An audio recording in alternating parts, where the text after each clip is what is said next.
Outlaw Sports is brought to you by Casper Energy Services. Casper Energy Services prides itself on a culture of success. Hi, everybody. Welcome to our NFL picks this week. I'm Mike Lonsborough, and in Las Vegas is Tom Luzzi. Tommy, it's funny this week because we actually got to watch last week. We didn't do a show because we really didn't have anything to base anything on. We didn't have a preseason, so at least we got 1 week of action in. So let's take a look at what's going to happen. We start off with a game that's kind of interesting in a lot of aspects. San Francisco got a little bit manhandled by the Cardinals last week, but thank heavens they're up against the New York Jets, a bad football team.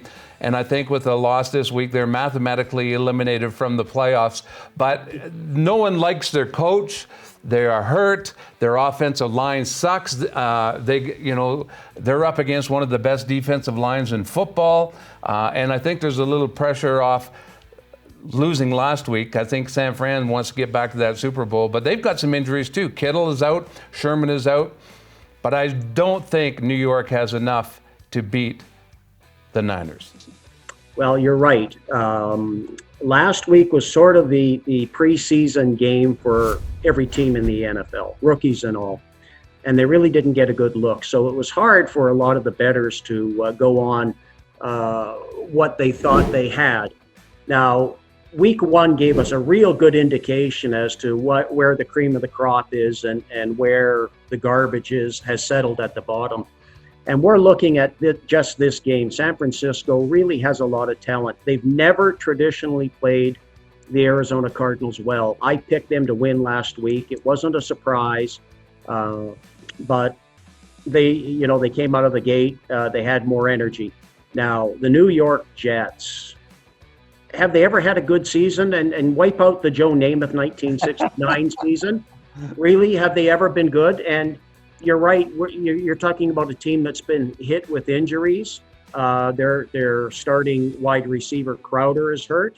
Le'Veon Bell, I think, when he took that year off, he took the rest of his career off. He's hurt again too. So this is going to be a real easy one. I like the Jets or the 49ers, and you're giving up 7 points this week.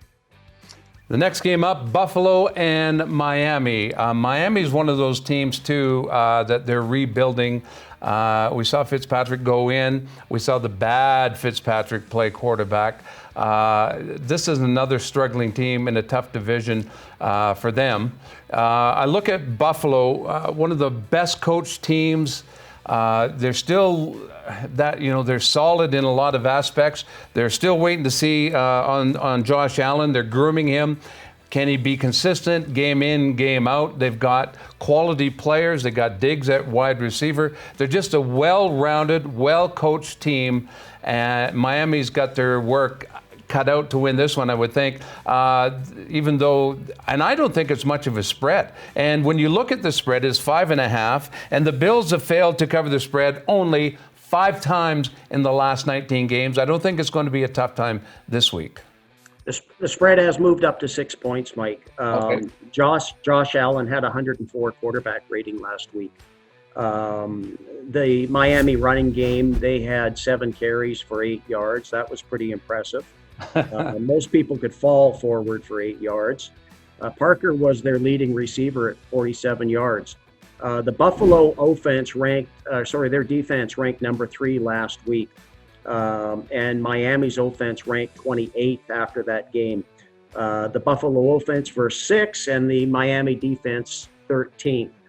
Miami just doesn't play good no matter where they're at. And you're right, it comes down to, is it the good Fitzpatrick or the bad Fitz? And you're playing a very good team that's motivated. They know that New England is beatable this coming season, so they've got a lot on their plate, and they've got some good players. They've got Singletary at running back. They got Moss. They're both dual threats. We talked about this earlier. They've taken on aspects of the Canadian football game where they're looking for backs that can scatter and come out of the backfield and catch, and it's working well for them. So this should be a real easy game for Buffalo minus having to give up 6 points. Now, we were talking earlier in the week, and you made a bold statement. You figured Pittsburgh is going to win it all. I'm not agreeing with you on that. This week they're up against Denver, who surprised me somewhat this week when I got to see them. Drew Lock is an interesting quarterback. He doesn't throw many interceptions. Tom, when you look at it, that Steeler defense is just too much. I just think it's too much to handle. I don't expect Denver to win this. Pittsburgh at -7.5. Who do you like in this one? Well, I like Pittsburgh. I like them to really take over this year. They are one of those teams, Mike, that play a system.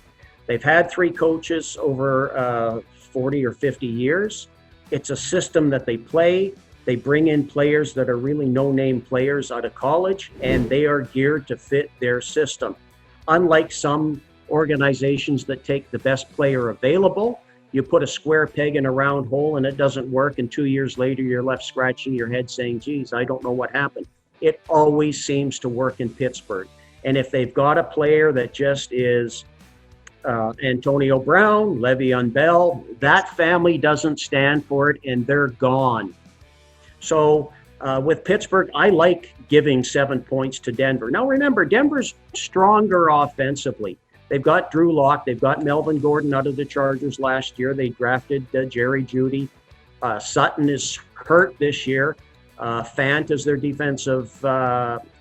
their tight end. So they're a pretty good offense that's playing against a real good defense. But you know what? Big Ben's back this year, and I think that they take this game handily. Yeah, and Von Miller is out. They've got injuries in Denver, so I'm going with you on that one. Yeah. Washington at Arizona. Arizona is starting to make a lot of noise. They did it last weekend. It's been kind of a funny transition since Bruce Arians left, and new coach, new quarterback. They've had 2 first-round quarterbacks, finally settling on Tyler Murray, who's a dynamic young man, and boy, is he fun to watch. Washington, are they not mathematically eliminated yet? Because this is one bad football team, even though they beat the Eagles, who were banged up. Washington's front 7, you got to like them. They are very impressive. They got to Carson Wentz last week, 8 sacks. They're not going to get 8 sacks against a better offensive line and a more mobile, dynamic quarterback. No, that Pittsburgh or Philadelphia offensive line was pretty beat up to begin with. Yep. Sanders, their running back, was hurt. So they really didn't have a whole lot of options to go to. So they were limited. Now, the Washington Redskins of old were a pretty bad team. This Washington football team is pretty good. Haskins has played well. But you know what the key to Washington is? They've got a pretty good coach in Ron Rivera. Sure. And like all good coaches, they bring in a system, and you play that system. You don't play the system, you're gone. So they've made some good draft picks over the years. I'm still questioning Antonio Gibson as a running back, as they released Adrian Peterson. Adrian Peterson. Yep. He seems to be doing well in Detroit, one game. But if they get their run game going, they'll be okay. But they're going to be no match for Arizona. Arizona's playing at home in front of about 5 people. And I think that they're just not clicking on all cylinders right now, and Arizona seems to have that hype. Arizona has this quarterback, Kyler Murray, who is one of those dynamic Doug Flutie type players. Yep. You know, and if Washington wants to improve, get rid of your owner. I mean, talk about a circus. The circus is in town. It's been here for a lot of years, and he's yet to have a winning record. New Orleans and the Raiders. Now, you're going on about the Raiders going to surprise some people. I don't think they're a good football team. I think they got a lousy defense, and they're up against New Orleans. But New Orleans has got some injuries, and you don't like the way Drew Brees is playing, but I think they'll come to play. Wouldn't it be great to see what that stadium would be like, full of Raider Nation fanatics? I'd love to be at that game. Unfortunately, with COVID, it won't happen, but the game still continues. I know the Raiders are underdogs in this one, and that's the way it should be. Well, Drew Brees came in with a 99 quarterback rating, and surprisingly, Carr came in at 107. Both running backs are very good and very dynamic. Kamara is one of the young stars, and Jacobs it's his second year in the league, and he's taking the league by storm. They've got an outstanding tight end that they can jump the ball off. They've got a pretty good offense. What really worries me about the Raiders has always been the defense. Absolutely. Yeah, it's worrisome, but I think that there's a little bit of dysfunction in that New Orleans dressing room when Drew Brees made some comments and some of the players came out and they really weren't happy with him. It's tough to get by some of that stuff. And by the way, Michael Thomas isn't playing this week, so I think that you take the +6 points and Las Vegas. They might lose, but it's going to be a close game. You take Las Vegas in 6. All right. You're a brave, brave man. Tommy, lots of luck. Enjoy hearing your picks always. And for anybody who wants to make money, listen to this guy. We'll see you next week. Which guy? You idiot. Have a good week, guys. Thank you.